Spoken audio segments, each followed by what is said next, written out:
We're getting a breaking news on the broadcast. A sheet of paper with Jaish-e-Mohammed written on it was recovered from the car whose driver was killed. This was an Innova car that was in fact discovered by the security agencies earlier.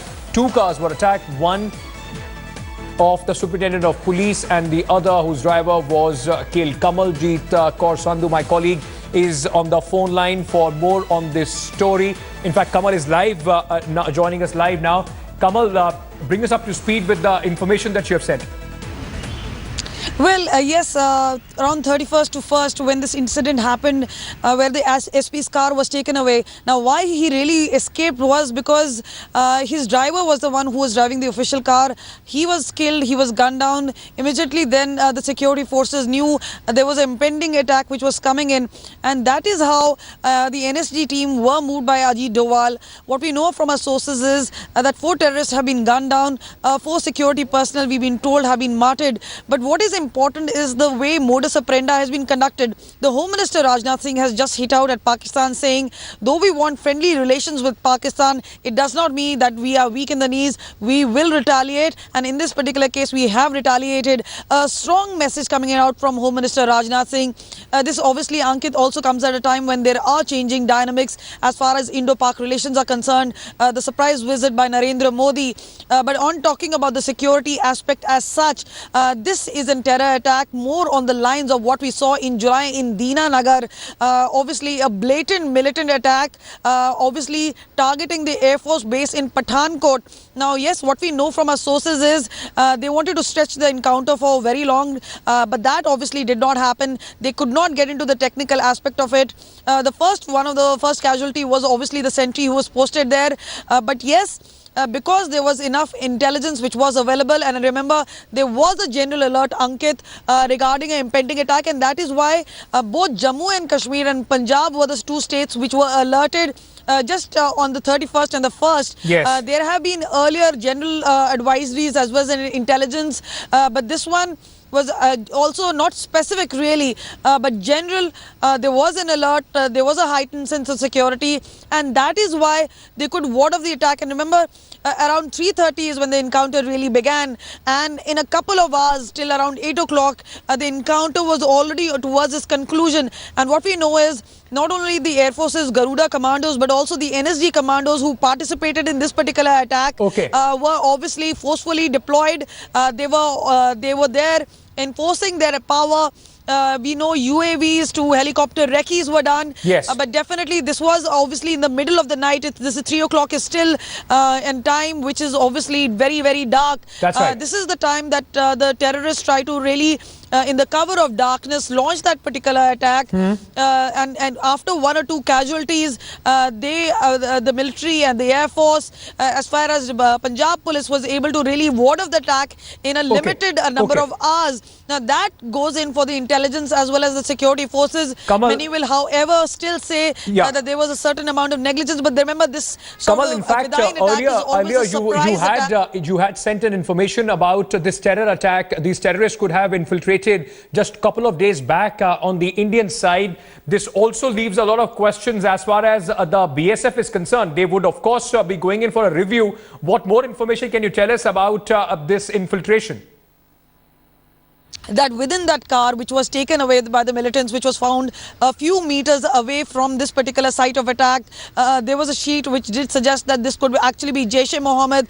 The Intelligence Bureau as well as other agencies don't want to spell it out just yet, but yes, clear indication coming in that this could actually be Jaish-e-Mohammed or perhaps the Lashkar. But yes, this is something that will actually throw in a spanner as far as Indo-Pak talks are concerned. All right, thank you so much, Kamal, for bringing us all these updates. Let me go across to Editor Strategic Affairs Gaurav Sawant, who is joining us live from the newsroom also. Gaurav, you were telling us about the Defence Minister. He is in fact going in for a review meeting in the evening today. That's right, Ankit.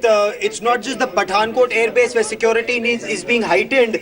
Across all bases, Army, Navy, Air Force and Coast Guard, all Ministry of Defence installation security is being reviewed. Now this review meeting will be chaired by Defence Minister Manohar Parrikar himself, and keeping in mind the kind of threat that these terrorists pose.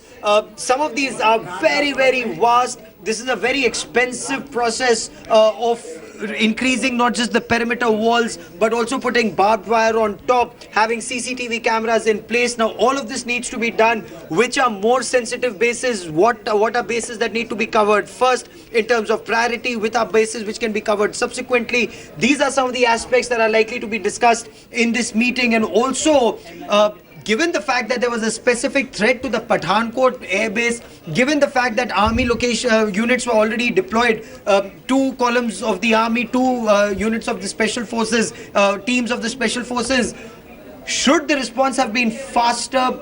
We've had 2 fatal casualties, unfortunately 6 non-fatal. Could these casualties have been kept down?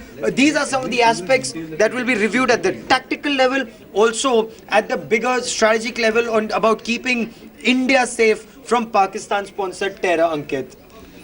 Gaurav, this, of course, meeting would be extremely important because there already have been alerts and information about defense installation coming under the attack of the terrorists.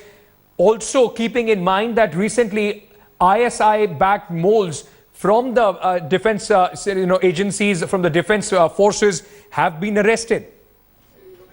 We don't have a top banner AV, I know. Well, if you recall, Shiv Arur and I gave details of that report about how there are over 2,000 emails, social networking sites, and those who are using these Facebook, Twitter, Viber, that's under the scanner of 2,000 personnel. Not just of this Damini McNaught, this lady claiming to be a British journalist who was, trapping Ranjit KK, the lead aircraft engineer at the Bhatinda Air Base, but also several others. Yes, the enemy within, those who were, talking to these Pakistani ISI agents, knowingly, unknowingly, giving away information. So there are very strict guidelines that have already been issued, but now they will be enforced with military discipline, including Mail has gone out saying that there would be general court-martial, court of inquiry in case people, officers, JCOs or Jawans are found to be violating the cyber security guidelines of the Indian Armed Forces. So that is very clear. That's one aspect of the story. Ex-servicemen and their interaction, because they also have full knowledge of what's happening at any location, their interactions, they are being sensitized. What we're also being told now, since there was an ex-serviceman agitation that was already on, these people, the ISI agents or moles or others could pretend to be members of ex-serviceman organization and then glean more information, befriend these people, offer them money and then take information. All of this, the intelligence agencies are working on this right now, but tactically on ground, the operation may at one level be over in terms of no firing, but that 1 or 2 terrorists could still be out there. So coordinate search operations at the Pathankot Air Base are still on, Ankit.